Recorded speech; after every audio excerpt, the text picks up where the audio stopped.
Hello friends, welcome to Folk Beats. I'm your host Aimon Fatima. Friends, the tradition of music is very old and very original and unique to our land. In this regard, a lot of great musicians like Mia Tansen and Hazrat Amir Khusro have not only created different forms of music but musical instruments as well. One of those musical instruments is sitar. Today we invited Mr. Wajih Nizami in our studios. Welcome to our studios, Wajih. Thank you, Aimon. Wajih, before we start our show, I want to play that beautiful performance that you performed specially for us in our studios. Sure, please. Friends, let's listen to a beautiful performance by Wajih Nizami and Ustad Nemat Khan on tabla.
Beautiful performance. Wajih, so let's start with the instrument itself, sitar. Okay. So, as a sitarist, when I read about the history of sitar, and I got a lot of history from my family and my asatiza, my teachers.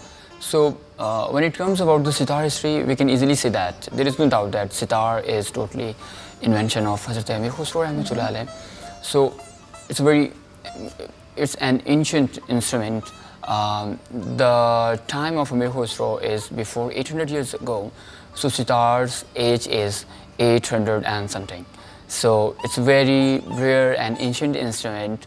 So in the reign of Amir Khusro Rahmatullah alayh, sitar was called as setar because of its three strings.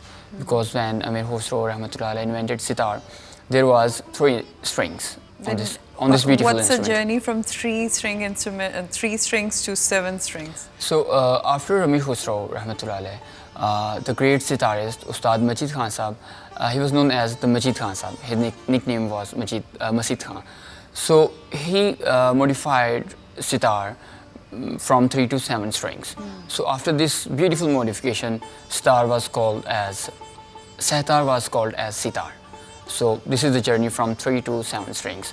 He did not only modify sitar with upper 7 strings, he also decorated sitar with the thurbs. Thurbs are the tuning strings. Some of sitar are having 12, some of sitar are having 13 tuning strings. Are they sympathetic strings, or they just support the sound? No. For example, we in sitar we have slight frets. So if I'm pressing the fret of sa, the first sur of my raga or composition, so there will be a string, there will be a thurb which will be tuned in sa. So when I play, I push sa, note of sa. So the thurb will automatically vibrate. So it gives the more beautiful sound. It adds sweetness to the sound. Yeah, exactly. Okay, but you told the history of the instrument. You were also telling me a link that you and your family has with Mia Tansen. Yeah, exactly. The greatest musician in the history of Global South itself. Exactly. So I'm proud of that I'm a part of this family. I am from 18th generation of Sania Gharana. This family is from Mia Tansen ji, rahmatullah alayh.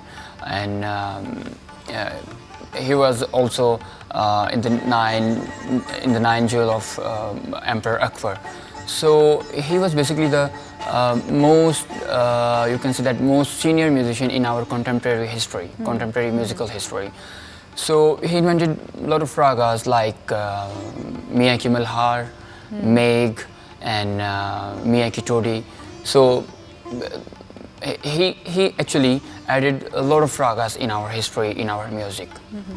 Is it true that whenever he would play the instrument or sing, it used to rain or lamps used to burn on their own? Actually, even I believe in the history, which is, you can say that the history derived from the books or derived from some reference.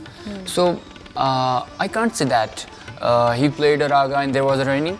So, but I can say a thing, a sentence with a powerful impression that yes, the most important thing is, the most impressive thing is that he invented the raga Megh. So as a musician, when I see the notation of Megh, so this is the most impressive thing. I don't know there was raining or not raining, but the beautiful thing is that he invented raga Megh. If you listen to this raga, the feeling and the impact of this raga is like there is raining. Tansen also had a very special connection with Akbar, Mughal Emperor Akbar. Yeah, exactly. There were many connections with Emperor Akbar. Like he was also one of the ministers of Mughal Emperor Akbar. Then Tansen rahmatullah alayh, he was bayat from the Sufi saint Sheikh Ghaus Qawaliari rahmatullah alayh. He was one of the most famous Sufi from the Shatari silsila. Shatari silsila is the same silsila which is the Bulleh Shah also descendant of this silsila. Yes. So Akbar emperor, he was also, you can say that he was bayat from Sheikh Ghaus Qawaliari. So Tansen and Akbar both were bayat with Ghaus Qawaliari. Then Akbar was also friend of Tansen rahmatullah alayh, and then he was his minister. So there were many connections between them. So they had initiation through the same mystic silsila, but they were also connected through music. Yeah, exactly. And you mentioned that he was a minister in the court of Akbar. Yeah, exactly. And he was royal musician. Yeah, so this is a very interesting thing that now in current era, musicians are not given that, they're valued and appreciated, but they're not given that social status itself. And It's amazing to hear that a musician himself was one of the ministers, and he was holding an entire ministry in division. And then he was a philosopher, he was a researcher, historian, and Yeah. a scientist. Yeah, exactly. What I can say when it comes to my personal opinion, I would say that music basically flourishes your thoughts, and music gives you the more power to your thinking. So when you are a musician, you are not a common man. You can, at a time a musician is playing, for example, I am a sitarist, so I am playing a raga. I am also thinking about the next line, the next tan of rag, and I am also thinking that this is my circle of raga and I have to keep myself in this circle. Then I am also thinking about the rhythm, one tabla player who is playing with me. So I will also, so at a time, musicians, they are thinking in 5 to 7 aspects. So this thing shows that the musicians, they are not common men. They are a super creation of God. So while you have to remain in certain boundaries and work within certain limitations, you can also create variations. It sounds like mathematical permutations, it sounds like different multiples of the same table, but there's also a lot of space, a lot of creative space for expression itself. Is that true? Actually, music is totally mathematics. Because you use the word that he invented ragas. Yeah. So what's that process of invention itself? Yeah, it's totally true that music is mathematics. So in rhythm, in ragas, we are more considered to timing. For example, if I select that I have to play teen tal, the 16 beats. So whatever the thinking, whatever the creation, whatever creativity in my mind, so I will. I am bounded with the 16 beat, so I will take myself in that circle. So what are my thinking? I will just explain them, but I will go back in that circle of rhythm. So yes, it's true that music is a mathematic. So coming towards you and your family, let's start from your own personal journey. How did you start? Where are you right now? So in this question, I will say that credit goes to my, first of all, my Ustad Sahib, Ustad Wajih Nizami Sahib, and then credit goes to my mother. So when I was 5, I started sitar. My uncle gifted me. My Ustad Sahib is also my maternal uncle, so he gifted me sitar, and this was the wish of my mother that I have to be a sitarist. So it was basically her dream that I have to play sitar. And then I started and I learned sitar from my Ustad Sahib and also learned from my mother. So in our family, basically the women are not allowed to play professionally or socially. So But do they play at home? my mother, she couldn't play sitar, but she knew all the history and all the basics of sitar and the vocals, because he learned many things from his father, from my maternal grandfather, Ustad Ishaq Nizami Sahib. So Ustad Ishaq Nizami Sahib, he was basically a sitarist, a poet, and a researcher on musicology. So when he died, he was 38 or 37 years. So after his death, so my mother pushed my uncle, my maternal uncle, my Ustad Sahib, that Your grandmother? no, my mother. Okay. And she was at the time she was 18 or 20 years old at the time when her father passed away. So he pushed my maternal uncle and my Ustad Sahib that he has to continue this legacy, and then he proved. Your mother seems to have a very strong and focal role in the entire family, because she encouraged your uncle, then she encouraged you. Yeah, She's exactly. holding the ground. She's the custodian of the miras that's passing on through different generations in your family. Exactly. So at the time, people said that the sitar in Sanya Ghana is no more, but because of a woman, we survived. Okay, and your entire training, your formal training was at your maternal uncle's house. Yeah, I spent my childhood at my maternal uncle's house at my Star Sahib's home, and some of my learning is also from my Bade Ustad. He's my elder maternal uncle, Ustad Akhtar Nizami Sahib. So his specialty is in Mizrab and bowl. So I learned many Mizrab bowl from him. Properly, I am student of Ustad Farid Nizami Sahib, and I learned many things from Ustad Akhtar Nizami Sahib. And these days he has moved to, he's living in Texas. Yeah, now Ustad Nizami Sahib, he's in Texas. But he has a very old and strong connection with Lok Virsa as well. Yeah, exactly. He sort of started his career, career from Lok exactly. Virsa. So he started his career and his professional performances from Lok Virsa. Yeah, exactly. And not only he, some of my friend they were saying before some time that one of our ustad from our family, Kabir Khan Sahib, he also performed in Lok Virsa. But my Ustad Sahib Farid Nizami Sahib, he spent many years in Lok Virsa. Okay, Wajih, I have a surprise for you.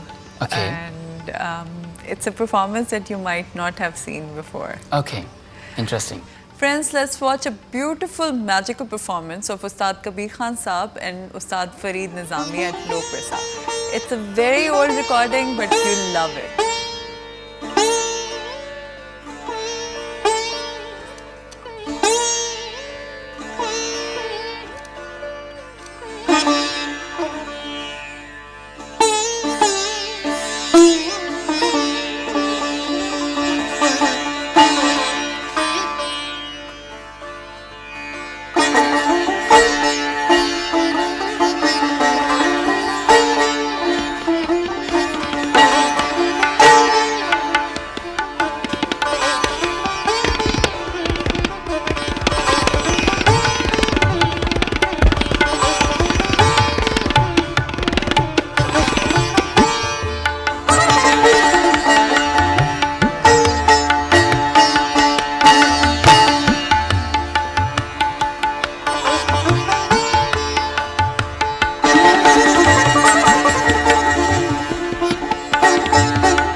it with Wow, you? beautiful, beautiful, interesting. So I You will were be born in. exactly. I was not born yet. So I would like to say that I am watching this video and I am watching first time Ustad Kabir Khan Sahib. And the Jugal Bandi Yeah. in the performance was so extraordinary. It was Yeah, magical. exactly. I was thinking that you will show some of video of my Ustad Sahib, Wajih Nizami Sahib, but it was a duet of sitar. It So was his initial days from beginning of his career as well. Yeah. And in fact, on tabla, Ustad Ajmal Saab was Ajmal Khan Sahib, yes, performing. exactly, Uh, exactly. so coming back to you, and because you have this respectable family, I often get curious about this question that music itself, it's a very scientific field, it's a very difficult field, it's difficult to understand, and people who get to the advanced levels of music, they are doing a great job. It's actually an added value to the humanity because music is not just entertainment, it has more a spiritual value attached to it. It has Yeah. meanings to it. The sound itself, these days people are using sound to cure different diseases. Then what happened throughout these generations or these ages when we lost this value, we lost respect for musicians? We do appreciate them, but we do not want to have connections with them, generically speaking. Very technical question from your side. So, as a musicologist, I would love to say that actually we forget our heritage, we forget our virsa, and we forget the level of respect for musicians. In old days, the musicians were great because they were doing great, and also on the other aspect, on the other side, people were doing a lot of respect with the musicians. So now in this era where I am playing sitar, so we just forget our cultural things, we forget our cultural instruments, we forget our cultural musical values. So we want to spend money on pop music, but we don't want to listen a classical performance somewhere in Islamabad, like in PNC or in Lokvirsa. It's like it's a very tragic thing in our society that if there is a classical performance, more than 50 people will be there, and if there is a pop musical show, so you can find more than thousands of people. So actually we are forgetting our music So we and need to our educate history. the audience as well. Yeah, exactly. But if there is a lack of audience, and how come when we go to Western countries like in US states, Oregon, Texas, Chicago, there are string players, string instrument players, but in Pakistan we don't find. For example, Dilruba, which Yeah. was a very important part of music tradition, and it was also used for devotional music. We do not find any Dilruba players in Pakistan anymore. Exactly. But in Chicago, there is a really talented Dilruba player who, if he ever came to Pakistan, would love to invite him to our show as well. Um, I don't understand this entire shift. In West, people are becoming closer and more linked and connected to Eastern forms of classical music. I will say that first of all, we didn't consider the music as a subject. So the people in Western music, or the people of America, or the people of West music, they consider the music as a subject. Okay. We want to listen music, we want to listen sitar, but we don't want to add sitar or music in our academic course. So this is the, you can say that first thing, that we are not giving music in our academic institution to our kids, to our generation. Then how we can say that our generation is not coming to the classical music? It's not their fault. This is our fault, that we are not providing them a very fine quality of music. And When it comes about the very few number of musicians in our society, yes, this is a fact. Because the musicians, they don't have a lot of performances, they don't have respect, and they don't have, you can say that, financial aspect right now. So that's why they love to move from Pakistan, they love to move from India. So they love to settle in other country like America, like UK, because they have a lot of opportunity. I visited recently America, USA. So I visited more than 10 of states there. So in 26 days, I performed in 32 concerts. Wow. And I was thinking that why I am not finding performances in my own country, in my homeland. Yeah, how are you surviving Yeah. in Pakistan? So it's not about the surviving, it's about the music. Like I'm running also a music school, so there is no other question of getting financial profit. There is just one thing, that if I will stop to play sitar here in this country, if I will stop to teach music to the other person, then who will teach and who will play sitar? I am from a musical family, and this is my responsibility to spread out music in my country, to spread out music and musicology and the message of Sufi music in my society. Because the traditions can only be preserved and disseminated through people of the land themselves. Yeah, Nobody exactly. from outside will come to Exactly, preserve our exactly. identity or our culture. Yeah, exactly. So when we are talking about our traditions and land and connection to the land, I read some of your work, and you're not just a sitar player. You have a secret life of a poet, and Thank you. you also sing. Yeah, for sitar learning, the vocal is must, and it's an essential thing. Like before sitar learning, we also learn some basic of tabla. So the poetry is also in my blood. This is not about And the myself. bandish that you were discussing before the show, are they a part of your performance or your sitar training, or it's a separate language? Bandish is also part of performance and also part of learning.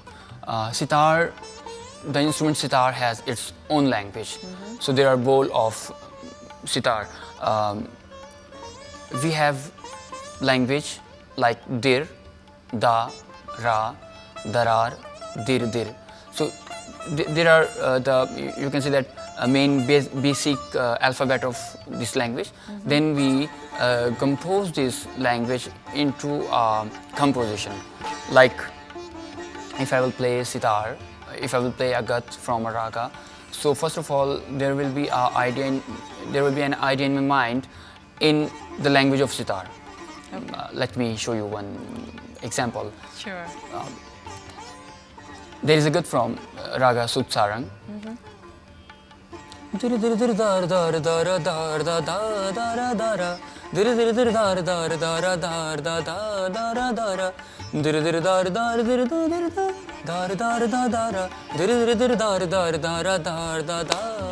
So this is the language of sitar. Yeah. So bandish is a part of performance, is a main part of performance, which also include the sitar language, the sitar bowl, Mizrab's bowl, and also include the rhythm, and also include the baj of sitar.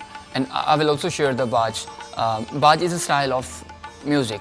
So there is also a contribution of Sania Gharana that Ustad Musid Khan sahab, not only he not did only the decorated sitar with some more strings, he also created his own style, which is known as Masid Khani Baj. Okay. So in Masid Khani Baj, we play the gut of two bar, like this gut. So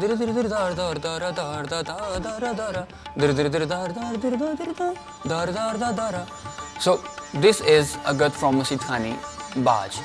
So if a sitarist who cannot play the Masid Khani Baj, he is not a sitarist. So this is the main part, main style, main compositional style of sitar, Masid Khani Baj. Okay. And while you're learning sitar, are there different levels? At first you're a student, then when do you become an ustad? First of all, I am not ustad, and I am a student of music, and all my life I will be a student of music. because Ustad, it's a big responsibility, and also it's a big level of musicologists. So I cannot reach at that level. I can play sitar in a very beautiful form. I can present my notation in a very fine quality, but I will never consider myself as a ustad, because it's a very, you can say that it's a highest degree of musicology. And Vijay, you are a researcher as well. You were telling me about the research you have done on music, and you have done an extensive research on Sufi music. Yeah, exactly. So, do you want to share some of Yeah, that? I will love to share with you. I am a follower of Sufi silsila, Chishti Nizami silsila. I am also, I had a bet from Nizami silsila, and that's why I put Nizami in my name, Wajih Nizami. So I also research on other silsila of Sufism, especially my research is on Sohrawardi silsila, after the name of Bahaduddin Zikriya Multani Rahmatullah alayh. So Chishti and Sohrawardi orders, they made Qawwali free. They give the freedom to the music. On the shrine of Chishtiya Buzurgs and Sohrawardi Buzurgs, you can find the Qawwali. First of all, Amir Khusro Rahmatullah alayh, he was from Chishti Nizami order, and he was bred from Hazrat Nizamuddin Auliya Rahmatullah alayh. So he invented the sitar, he invented the tabla, he invented also the khayal gaiki, and he invented some type of tirwar tarana. He was also the first poet of Urdu. So it is not about the music and poetry, it's all about the Sufism. It's about connection to the heart, because they say that specifically for string instruments, when you pluck string instrument, it creates a resonance with the heartbeat. And now you drag me on the other side of Sufism. I would like to add some verses of Rumi, Rahmatullah alayh. So he said that Khushk taro, khushk chubo, khushk post, az kujami oyati awase dost, sane saaz ast andar chubo post, zi sababi oyati awase dost. So meaning of these lines are that if I'm playing a string instrument, the skin of my finger is dry, the wood of instrument is dry, and the string is also dry. Why I am getting a very beautiful sound like my beloved? So in next verse he said that the creator of skin, the creator of wood, and the creator of string, he is also residing, living in this all thing, and he is living in all thing. That's why I am feeling the sound of my beloved in this instrument. So yes, in Sufism there is a very big canvas of music. There is a very beautiful and a very vast canvas of poetry and love and peace. I would like to share that I visited and I spent 2 years in a Sohrawardi library in Islamabad. There is a library, Makhtuma Mirjan library. I spent my 2 years in this library, and I did research on music, especially on Sufi music, especially on Amir Khusro, especially on Tansen Rahmatullah alayh. So I am from a family, but a lot of things I find from the Sufi silsilas. So it's all about the music, it's all about the Sufism, it's all about the Sufi silsilas. And you can say that this is a faiz. It's a rahmat, it's a blessing of Sufi Buzurgan and the Almighty Allah. Yeah. Thank you so much for coming to our show. Thank you, Aimon. I will not let you leave like this. You have to perform something for us before you leave. And how do you think we should close the show? So I will close this show with my performance, and I will play Raga Bhairavi. This is the rag of, you can play this rag in all time. Every rag has its own timing, but in Bhairavi you are free. You can play this raga in any time. So I will play Bhairavi. Friends, let's watch Bhairavi by Wajih Nizami. Keep watching Folk Beats every Sunday on PTV World. Goodbye.